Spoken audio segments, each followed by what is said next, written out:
guys, girls, and everyone else. Hey, it's my sexy voice again. Welcome to part B of episode 40, right here on Bar Talk on AMR Australia. If you're listening to this, I hope you have just gone and checked out part A. If you haven't, bloody pause it right now and go and check it out, because it's the epic chat I had with Tanaya Harper. And I don't want you to miss out on any of the fun. So, go and watch that. And then when you're done, come back and listen to my interview with Barley Passable. All right. You checked out part A yet? Good job, guys. All right. Now, Barley Passable, so much fun. These guys really had a fun time with me, as you'll see really good. As you'll see really soon, guys. It's all unscripted here at Bar Talk. You know the drill. Forgive my stuff-ups. However, what isn't a stuff-up was their debut EP, Hindsight, which you're going to hear one of the songs right now. It's called Silver, and it's epic. So we're going to play that. And then we're going to be chatting to the boys from Barley Passable, Kai and Davey. Yeah, here it is, Silver by Barley Passable. My name's Kai. And I'm Davey. And we're Barley Passable, and you're listening to AMR Radio.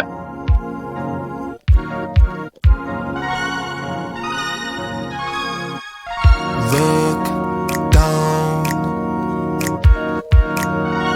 sound falls to me, not stepping down. Oh, get down, it's come around. Nothing you can do, color fades but silver stays. It's all been for me. Oh, get down, because I've come around, and there's nothing you can do. Color fades, silver stains. Picture me dressed in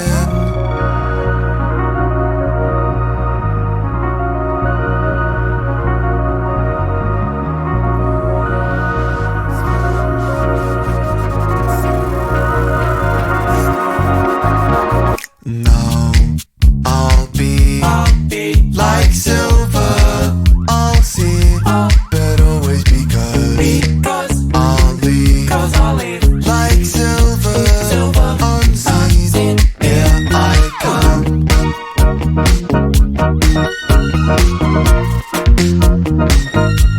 Here I come, just me. I'm silver, unseen, but never again.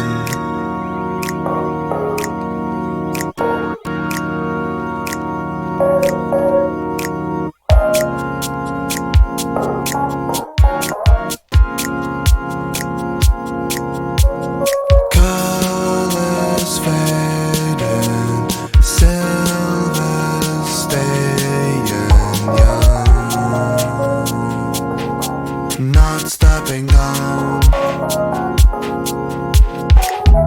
Oh, get down, because I've come around, and the silver shines forever. Color fades and silver stains. Live for me, drink me up. Colors fading, silver staying young, because I've come around. Oh, get down.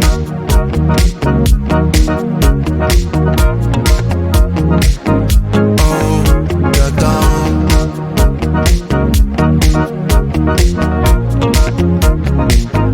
Oh, colors fading, silver staying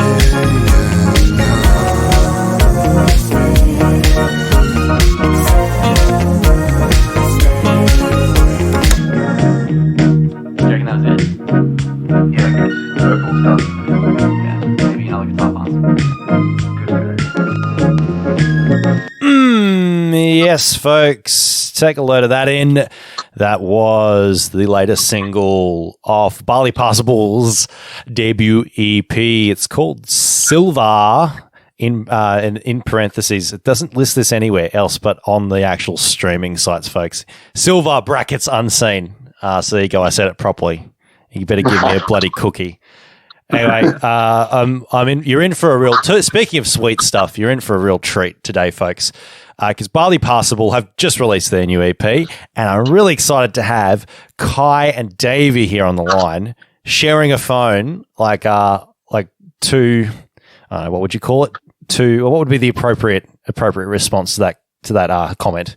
You share phones like two. Come on, boys, give me something. Peas in a pod. That'll do. 2 peas in a pod. It's Davey and Kai, 2 peas in a pod. That's probably why they're in a band together. But I'd like to welcome them both to the show.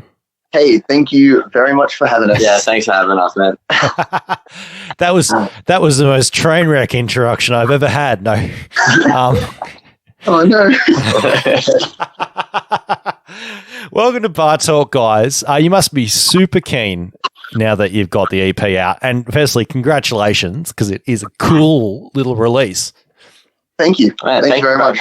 Yeah, it's been a while. We've been sitting on the songs for a whole damn while, so we've been so keen to just get them out and have some generally pretty positive responses about all the songs. It's been good. I was going to say, this is always something that comes up a lot because we've been holding on to this for ages. It's a little treat that I've had to bust a nut to keep out of your ears, and and they go, no shit. For people that didn't know, it takes a while to go from recording the bloody thing. Like once you've done it and finished it, there's a lot more to go with the record, isn't there?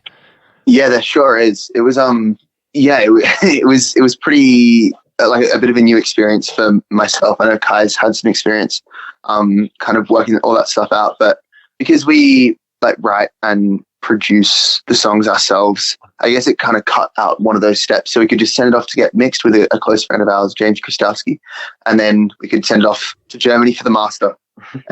Why Germany? So, we wanted to work with a mastering engineer who had worked with some artists that we thought were really incredible. His name is Zeno Mikare, and we just sent it over, and he's been so lovely in helping us out. Yeah. So that question sounded very grilling. It's like, why Germany? Why they're Germans? What did they do to you? No. What did they do to you? We also, we want to eventually, when we can, obviously move over to Europe, over to Germany. I think that's kind of where we're destined to be. Yeah. So that's all part of it, to try and connect with people over there, even while we're still stuck in Sydney. To just still have someone over there at least to connect with when we go over there. And the dude's so nice, and he is a brilliant engineer. So yes, I was going to say, what appeals to you about that European scene? That perhaps what does it have that Australia doesn't in your eyes? Well, I feel like Berlin, the place we want to go to in Germany is Berlin. I think just at the moment, it's such a mecca for just the art scene. It's been known for that for such a long time. I was going to say, not that it hasn't, with breaks like Bowie going over there. But you hear stories of the Beatles and stuff, just hammering out songs and doing sets every single day of the year, 2 sets every day for multiple years in Germany. And that just sounds so inspiring. And appealing. And yeah, just appealing in general. And I thought, it'll be nice to go somewhere different. We both want to travel. We love the European vibe. We like to write music like the European vibe. So we thought, why not? I was just going to say, you bloody dress like 1980s East Germans as well, with the sweaters and the ball cuts. You just hit us with such a good compliment. I was going to say, late last year, I had the pleasure of interviewing a lovely German Australian singer-songwriter, Hachiku, who's down here in Melbourne now. And it's weird because there's that opposite thing going. She moved down to Australia because she really likes what's going on here. And yet you guys are doing the opposite. You're moving to Germany. Yeah. Grass is green on the other side. Yeah, exactly. But classic German, dresses up, and of course her style is, of course, that 80s look with the glasses and the weird flowing hair. Well, not weird, but the flowing hair. So it's a very specific aesthetic. That's what I was trying to get to. That was the point I was trying to make. No, man, we get you. We get you. I was going to say this is a recurring theme, but furniture. I noticed in a lot of your press shots, there's like antique furniture going on there. What's the deal with that? Because you put out when we featured Whether or Not, you had the really cool video where you are sitting down in these like really cool chairs with these props going around, and then your EP cover has like these old suitcases. Like, is that a conscious thing, or is that just coincidental? No, it definitely is a conscious thing. We think that all art forms. I think that it's really nice to kind of combine all art forms together, and whether that be people making beautiful items of clothing or music or art or furniture, especially, we kind of want to all combine it and work with as many people as we can. Do you think furniture, what's the proper term? I suppose carpenters is the proper term. Do you think carpentry is an underrated form of art? Oh, I mean, carpentry, is that the right term? Probably. I just feel like designers in general, just like maybe not underappreciated, because there's definitely like a whole field for people to make like beautiful furniture and like Eames chairs and those kinds of things. But then there's just like the connection is like what we want to make, like the connection between the furniture, like the physical item, and like music, because music isn't physical anymore. Like it isn't out on vinyl or tape or whatever you want.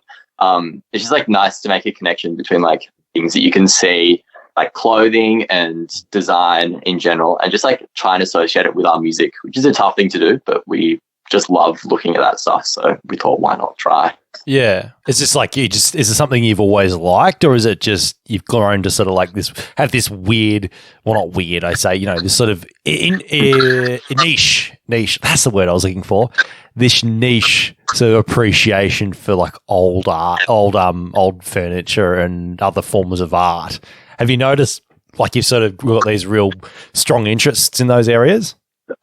Well, both of my parents are architects, and my dad's an architect, my mum's an interior designer. So I've definitely grown up around that sort of like appreciation and like always checking out furniture stores and those kinds of things. So it sort of comes from there, I think, for myself. But yeah, I feel like generally, yeah, as I've gotten older as well, I feel like my appreciation has grown a bit more, and it doesn't just look like weird thing, like going into like when you're a kid and you go into some kind of like art house or something like that, you kind of just look at the stuff on the walls and you have no idea what it means. Yes. I'm not saying I do anymore, but I definitely I've maybe a tiny bit less now. I don't know. Yes. I too get strongly aroused by a well-defined Gothic arch. Yeah. Oh, we love a good archway, man. You can't go past a solid curve on a wall. Yeah, well, you mean like a side wall, like an accidental thing, like, Leaning Tower of Pisa accidental, looks kind of cool, but it wasn't intended? Or are we talking like weird sort of, postmodern sort of, bubble design thing going on where it is intentional? And just about everything. I think that, in music as well, there's a lot of stuff that's intentional. So I think it all kind of ties together. And then a lot of stuff that's accidental. It's like kind of how we work. So I guess, yeah, I mean, a bit of both, hey. Yeah, it's sort of weird. You've never actually thought about that, but you've made me think about the parallels between architecture and music in terms of what can be accidental or not, which is actually a perspective I would have never thought about. So, you've done something new to me, boys, and I feel very happy about that. Glad to hear it. Philosophical insight on this interview, man. We're all about it. It's just pointless insight. Doesn't make any sense. I was going to say, did any of you guys ever do the Grand Designs drinking game? No.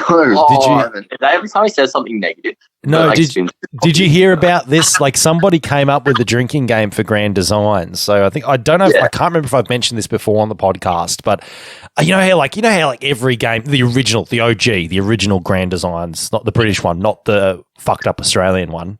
That's boring. The Kevin MacLeod one. There would be, how it's always that reoccurring stuff that goes on. They run out of money. There's always a delay. Oh, yeah. They get bogged in by rain. They have a baby, that sort of thing. Kevin MacLeod uses random bits of wood to make to make an example of how some physics thing works. Yeah. No, and they basically took all those things that happen, recurring things that happen in every Grand Designs episode, and turned it into a drinking game. So you take a shot if if they're rained out. They take another shot if they can't pay the workers. You know, they take a shot if Kevin McLeod roll. You know, man's a wheelbarrow. Trying to get you seriously hammered. Yeah. Well, then apparently, and he, Kevin McLeod denied it, but we all know what he was thinking. And then the next episode that came out was like the epitome of like a typical Grand Designs episode that had all these stereotypes in it, and it would have been the worst episode to play that game because you wouldn't have lasted. Never would have made it, man. It happens every episode, so just a rough game. I was going to say, this is a weird segue into something that is kind of related. Is there an art form that, or some form of, skill or something that you guys really appreciate and would one day want to have a go at, but are too, well, I guess, timid to try at the moment?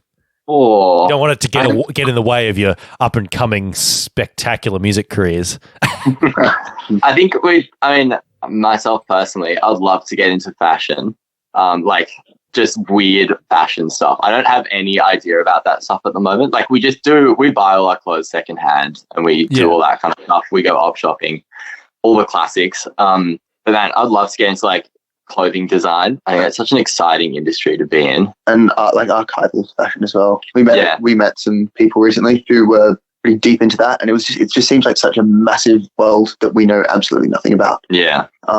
So it's just like weird as well. There's like some weird stuff going on, but like want to just like understand what is actually like why they're doing it. Like you see all those like runways and stuff, and they're all wearing like some pretty obscure clothing. And there's got to be something about that. And so I feel like that's something that fascinates us. Yeah, it's a bit like jazz. If you don't really get into it, you're like, what the hell is going on? But if you had an appreciation of the history, I bet you would all make a lot more sense. Yes. And we know that far too well. We both studied jazz together. That's how we met, was playing jazz together. And we know how what you mean. Yeah, exactly. We know what it is to get weird. I was going to say, because there is some interesting stuff that goes on with the sonic palettes on the album. There's there's enough variation. Like it is an electronic EP, but there is like a bit of cool instrumentation. You've got some acoustic guitars, you've got some sampled vocals in there, you've got a range of really nice synth palettes on there. So, Mike, what I wanted to know was like how much you think of that jazz influence has brushed off on this latest release. I think that in general, what we learnt when we were studying jazz was has been so useful, and I think that definitely comes through a lot in the harmony of the EP and in everything that we write. I think we because we learnt a lot about harmony and how things are arranged. I think that kind of rubs off a lot in what we do. Yeah, there's something in jazz that like makes you just want to do like you can just like it's all about like improvising. So like you can kind of just like do what you want. It's like I feel like that's something I took away from jazz. It's just like you can always make sense of something that's kind of weird in jazz. And so like we kind of like did that a tiny bit to make it, like push our boundaries like in our songwriting and implement things like that. They're a little like left of field, but then sort of contextualize them a whole bunch with stuff that might like make it a bit more quote unquote normal. I don't know. Yeah. Yeah. What even is that? Man, great question. Cardi B, man. I was going to say with just to backtrack a couple of questions ago, actually, you mentioned about like costumes and that sort of, dresses, not dresses, but like clothing. That's the word, clothing. that thing you wear. I was going to say, when you guys play live, do you try to dress it up a bit at all? Yes. Yeah. Oh, we think that the best live shows that we've ever seen have been like kind of almost like theatrical performances, and like people like Kanye, man. It's like he like everything is by design, and I think that we would love to take that away. And being interested in fashion, it definitely is a part of our live set. Yeah, for sure. That picture of him looking like the Tin Man with the silver face and like the weird tutu thing's been doing the rounds lately. And I don't know what era that's from. Oh man, that's so good. And like all his live shows are just like, I don't know, it just like seems like a real performance art-esque. And I think that's like so cool. Yeah, a real experience. Yeah. Do you like? I gotta say, do you ever, when you're just like watching a concert, whatever, a DVD or you're looking at it on Netflix. I don't know. Does Netflix have live concerts on they have like live comedy They have the concerts? comedy stuff, yeah. I don't think so. Netflix, No, lift your game. What the hell's going on?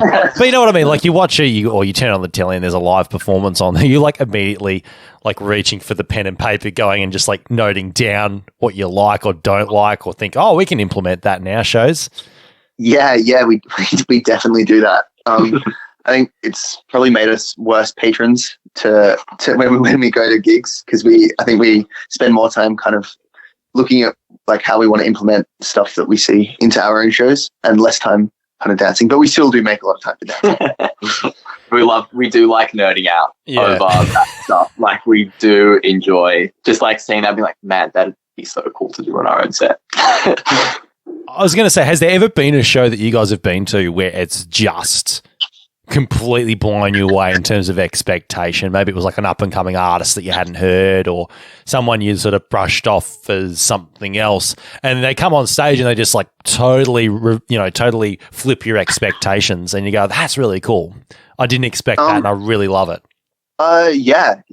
I think when I saw the band Parcels a year or two ago, I think that I'd heard they were amazing live, and I did love their music so much. But when I saw them, I think it was, the real embodiment of that kind of theatrical performance thing that I thought was just brilliant. Everyone was dancing, but it was beautiful to watch as well. Yeah, I second that.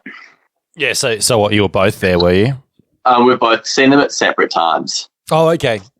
Similar shows. Davey saw them at their, just their album tour or something like that? Yeah. Yeah, well, they're Australian guys and they live overseas. And I saw them at a festival and they did a similar show. They've got this whole, it's just so well done. The visuals and everything is just so well pieced together. And something we're definitely inspired by and can appreciate that. And Davey told that he saw them first and he told me how good it was, and they still blew my expectations out of the water. So they're a really awesome band to see. Yeah, that is pretty cool when you're totally blown away with what you're expecting, and you just get something special that you wouldn't have thought about. Yeah, even when there's that much hype around a band, and then still to have just so much fun, man. Yeah, have so much fun at a show, and really appreciate everything that's going on. Pretty crazy. Let's talk about the actual process of putting your EP together. The thing we came to talk about. At what point did you guys decide to have the EP out? Because you've come out with a couple of singles before, but you're still relatively new to the game when it comes to putting singles out. Was this always the intention to do a couple of releases, then get onto the EP? Yeah, I think we could do a lot, and a lot of people are doing that kind of single game at the moment where you just keep on putting out singles. But again, with this whole connection with just making things a bit more than just about listening to a single song, we wanted to make a bit of a body of work that was intended to be listened to from top to bottom.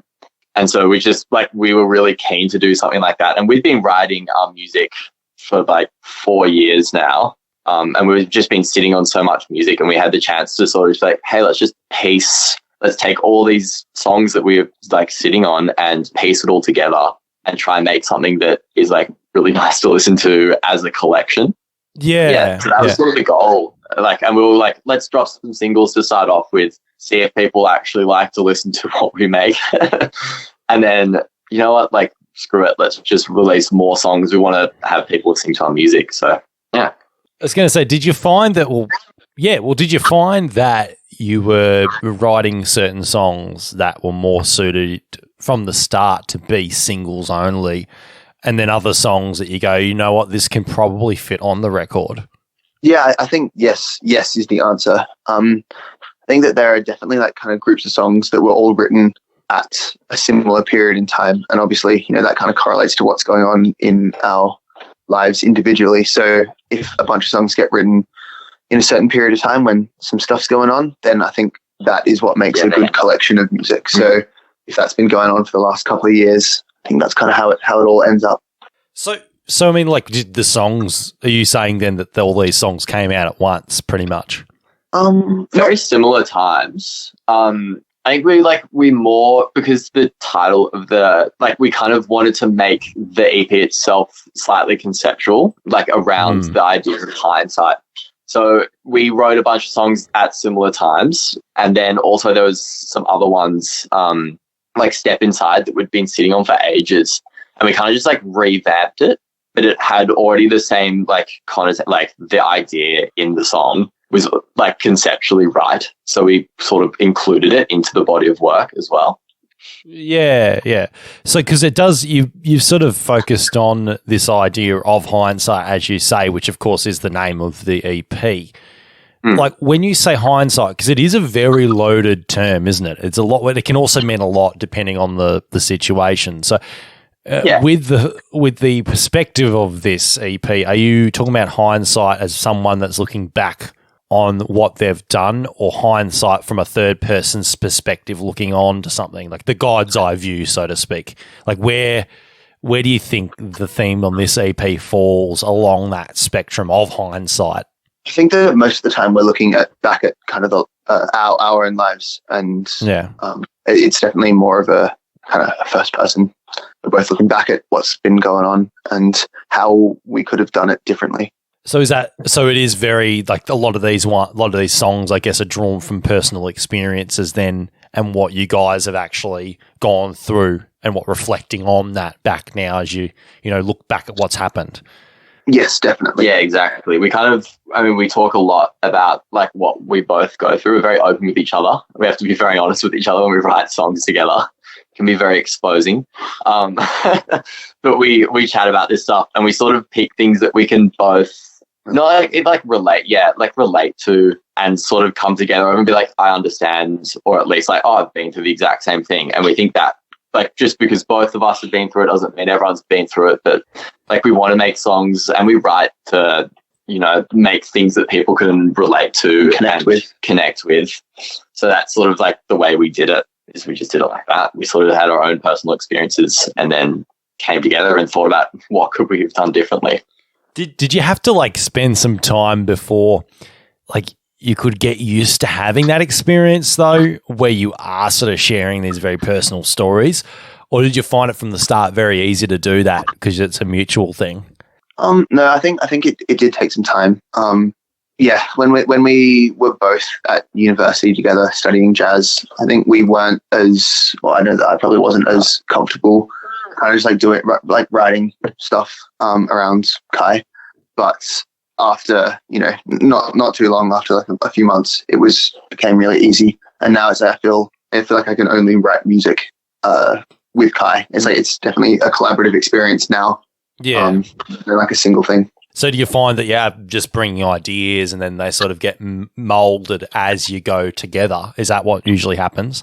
Yes, now that's almost exclusively what happens. Yeah, we like do everything together when it comes to music. We find like when we've tried in the past to try and make our own songs, like for Barley Passable, it doesn't turn out very well. But then when we they're not very good. Let's be honest. They're not coming out.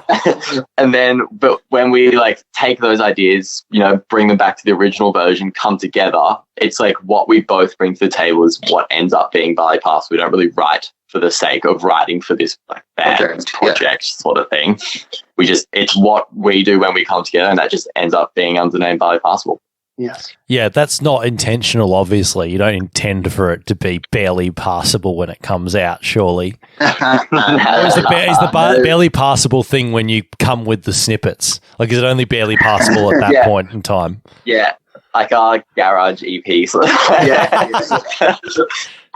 I mean, speaking of garages, you did record it in your home studio. We sure as hell did. It is in a garage. Just in a room in a garage. Yeah, it's bit of a den, but seems to do us okay. So you can't bag on the garage indie that much. Come on. No, that wasn't us bagging, man. Just wait for it to come out. Yeah. Barely Passable as opposed to Barley is link us up. So I mean, how did that process go then? Because you come with usually these snippets. Is it usually, have you like recorded a demo at that point, or is it just like an idea that you've written down like a jazz bastard that you are, proper notation and everything? Or, you know, you've had your Big Mac and you've written it on the back of a napkin. Like, what's the deal? How's that usually come out? Like, where do these snippets come from? Well, yeah, I guess we do come with, you know, with some snippets, like a phrase or a chord progression or something. I think that's like pretty standard, and then we come together. But because we write and produce almost at the same time, and try and do a little bit of mixing ourselves, I think it kind of all happens at once. So we don't necessarily create a demo. We just kind of like write it till it's done, and then that it's like usually at the point where we can kind of get it mixed and like mixed properly. You know, not our dodgy mixes. We can get it mixed properly and then send it off. Because I mean, like, do you get much help with the mixing, or is it really just a case of until it hits mastering, it's all you? Well, we definitely get help with the mixing. We usually whip together a pre-mix and then we give it to our very close friends and also incredible engineer, James Kristowski, Jimmy. He deserves a shout out. Engineers do deserve a shout out. They don't get enough, I feel. Oh man, holy crap! Like we say we mix our tunes, but the difference between like what it is, you know, in our room and then we go to his like amazing studio and he just makes what we have done sound so much better. Yeah. He kind of just like, we do like a little pre-mix and then he really like gets into it. Yeah. And just like, yeah, it's such an art form. Once again, you know, all of these art forms come together. But I think that, you know, being a musician is one thing, but then being a great engineer is a completely different can of worms. Such a crazy job. I mean, it is just as important too, because you can have the best song in the world, but if the production shit, you know, yeah. Well, you've got like, I mean, if the mix is bad, you won't be able to hear anything. Yeah. So it is very important. How many aneurysms have you given him so far? Oh man, so many. I remember the first song that we like sent off to him. He like sent us back the first mix, and we're like, oh damn, like, you know, was it like we hadn't really given him anything to work off of, but then we like sent back like, you know, 4 or 5 pages worth of notes to be like, we want this exactly right. But I think he got it. You know, he's got us dialed in pretty well by now. Yeah, you reckon it's just like every song, every successive song you give to him, it's just like less and less notes because you're sort of more in tune with what you like with each other. 100%. Yeah, exactly. 100%. It definitely has gone down from the 4 pages we gave him that first time. Yeah. Well, I mean, what was it like then putting together how many songs is it? 6, 5, 4, 6, 5. I nearly got it. Yeah, I was just like, oh shit, I haven't got the list. No, we were sitting here wondering how many it was again. You've done that classic thing where you just like you release it like, fuck, I'm not listening to it for another year, haven't you?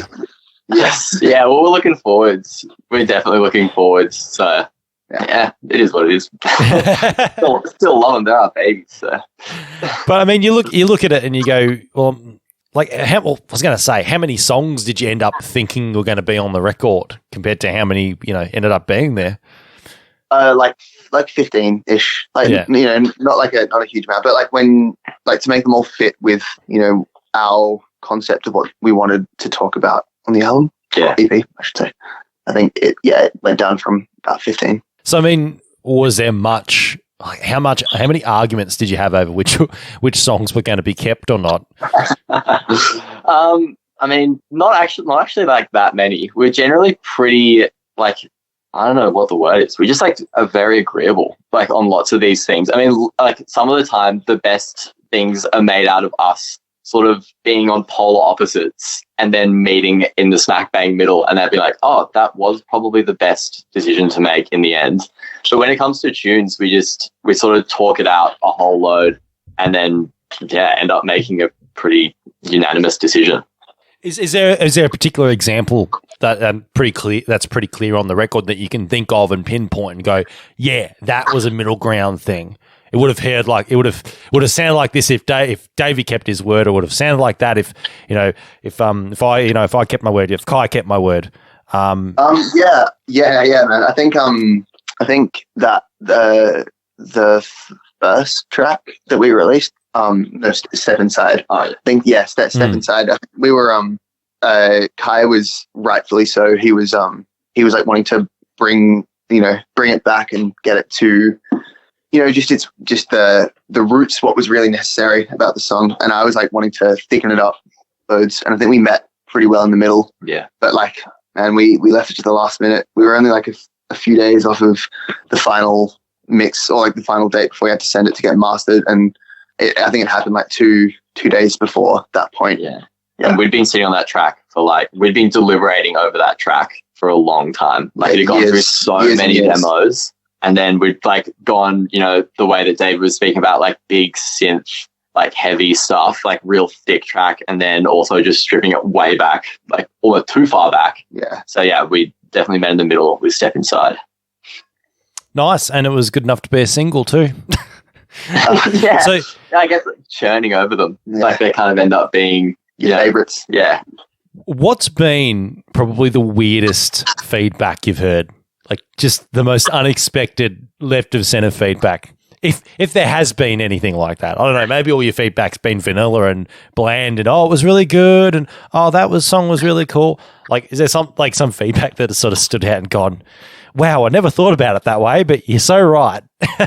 I can't think of anything at the moment. I mean, we've got some kind of weird comparisons in the past.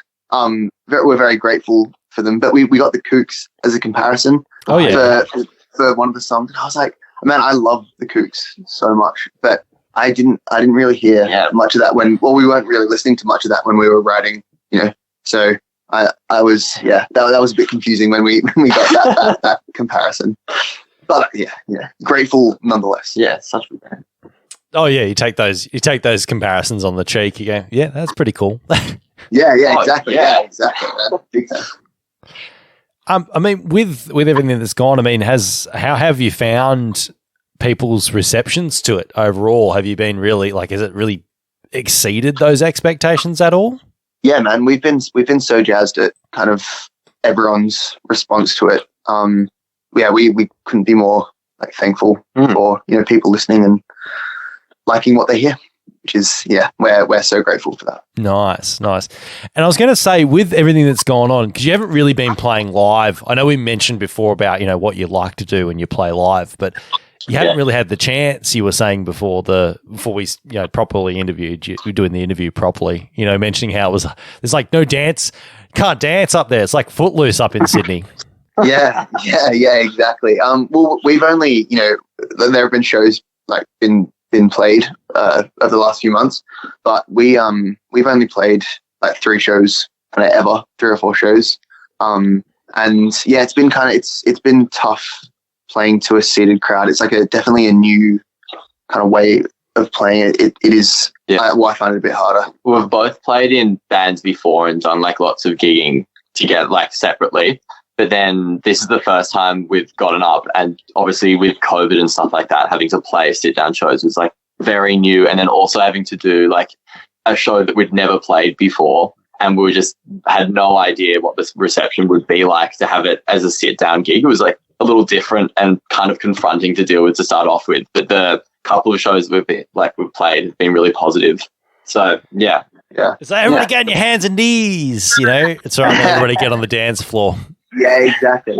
Yeah, man. It's a pretty dancey set, or we like to think it's pretty dancey. It's almost like a live techno set, but with all live instruments, which is kind of the way that we roll. So it's been tough to be dancing up there on stage and been unable to have anyone in front of us dancing. Yeah, it's just a little bit bizarre. Yeah, it is a little weird. Yeah. Are you there plans to do once everything, I say opens up, once you can dance, you've got plans, I'm guessing, to hopefully do more shows when that does happen?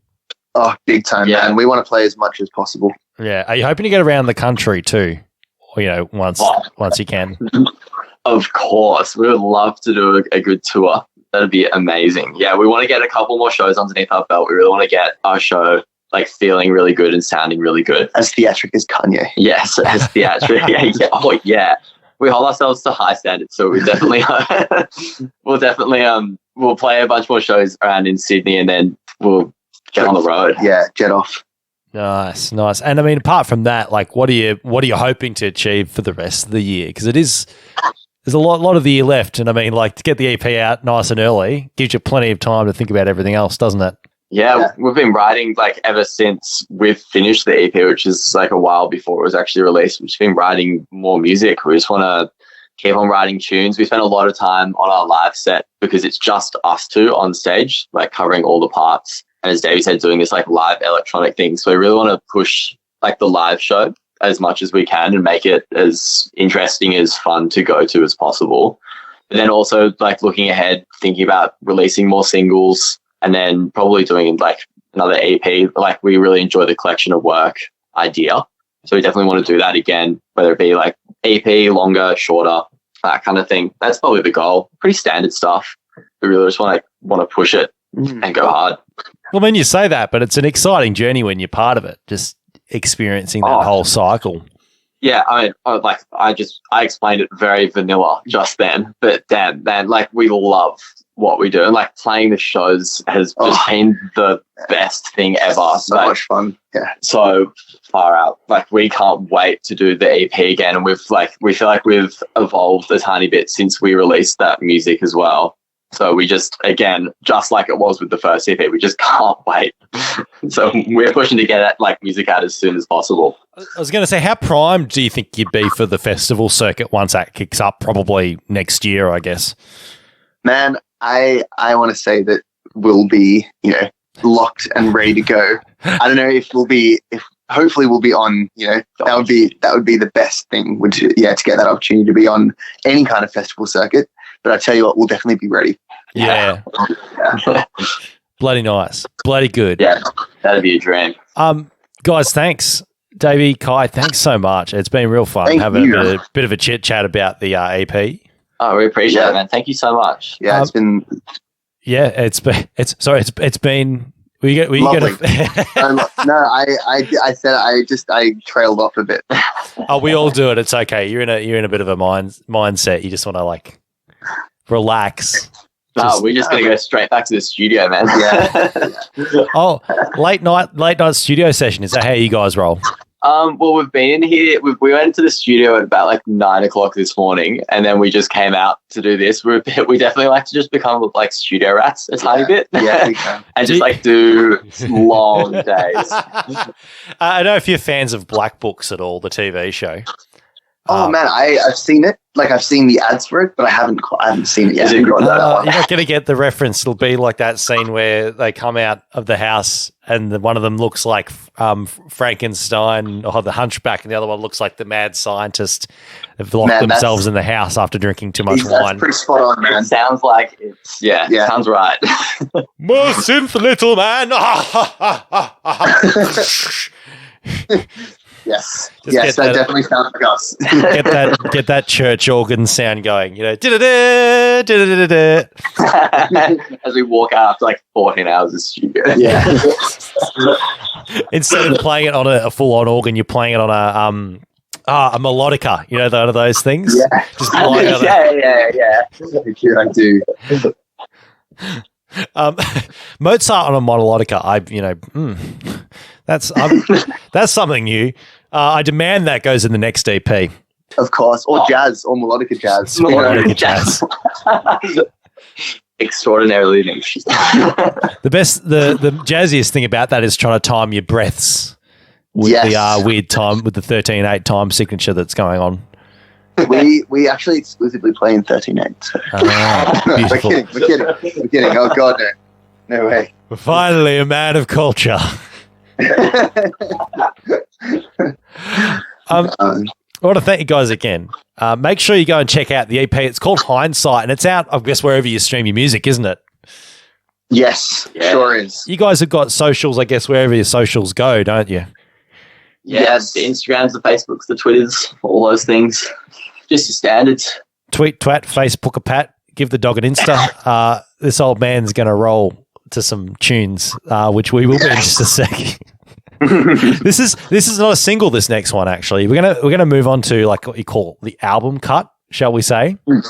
Yeah. It's the closer. It's called For Now, and this one did stand out because it is a lot lighter compared to the other songs, isn't it? Yeah, well, we like to play on this sort of thing between ourselves, this sort of like play on like light and dark a whole bunch. And we like to like think about it, and we write music as well. And it's like a nice idea to end and this style of EP, and like for the concept, you wanted to end it like a bit brighter. So is that what, I guess, caught your eye in terms of wanting to keep it on as one of the final picks? Yes, definitely. Nice. Well, you're in for a treat, folks. For Now is off the Barley Passable EP.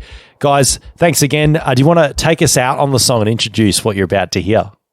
Oh, my name's Kai. My name's Davey. And we're Barley Passable, and you're about to hear For Now from our debut EP, Hindsight.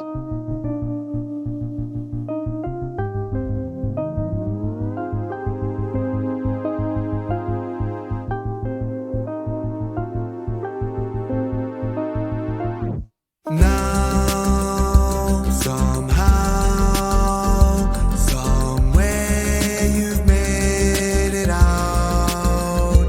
The ground's much closer, but without it, it's over. So surrounded with composure, but you found it when you slowed right down.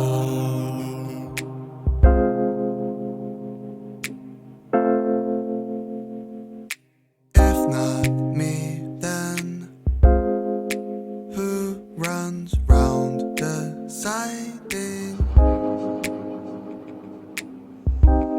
how I'll pass through? And if you notice watching, no, I'm all alone for now.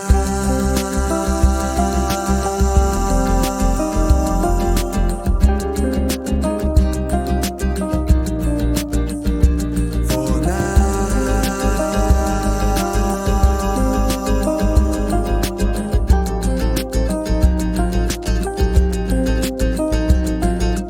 close your hand around. It's so far to go when it's all inside. But here's where you rise up and flashes nearly past, and now you've got your own.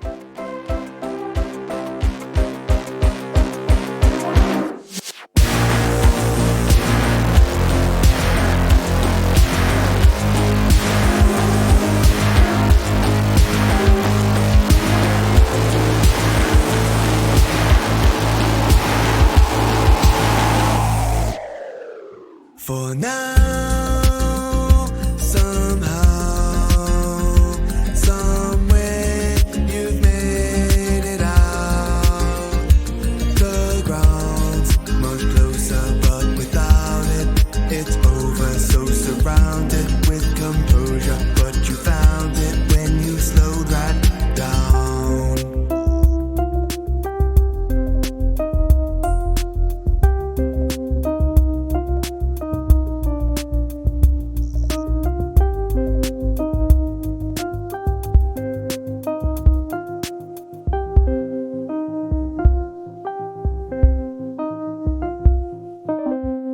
Well, booyah and hoo-ha and doo-da. That was For Now, the final track of Barley Passable's new EP, Hindsight, Le Debut EP. I want to thank the guys for just being epic and bearing with my bullshit, as I always say. Kai, Davey, thank you so much for letting me dance around, word dance around you, or word dance around each other, I suppose I could say. Make sure you please give the old EP a stream. Show them some love, like them on their socials. And I didn't mention it before too. Make sure you like Tanaya's socials as well, because it's the best. You know, it's the little things that you can do to help the artists, which is what we really try and focus on. But check them both out and keep an eye out for when they're playing next, because if you happen to be in the area where they are, you're bloody shooting yourself in the foot if you don't go and see them, eh?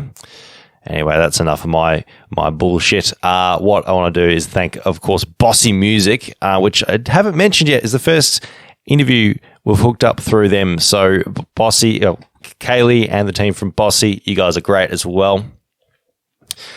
I want to thank you all, you good, lovely listeners, for bearing with me as well, just as much as the guests. We'll be back next week with another cheeky episode of Bar Talk. Don't you worry. But in the meantime, as I mentioned before, go and check out our socials. For Bar Talk, it's Bar Talk on Facebook and YouTube. And for AMR Australia, it is on Facebook, Instagram, and Twitter. Make sure you go and check us out wherever you get your podcasts and subscribe, leave us a review, show us as much love or as hate as you so desire. And make sure you check out the website, AustralianMusiciansRadio.com, for not only us, Bar Talk, but also for all the other AMR shows, the Mint Factory, Congo Rhythms, and of course, Heavy Reborn. Make sure you go and check out as well our websites too. So AustralianMusiciansRadio.com/Bar Talk and shows.acast.com/Bar Talk, or wherever you get your podcasts. Guys, as I said before, we'll see you soon. But till then, toodly-doo and aha. AustralianMusiciansRadio.com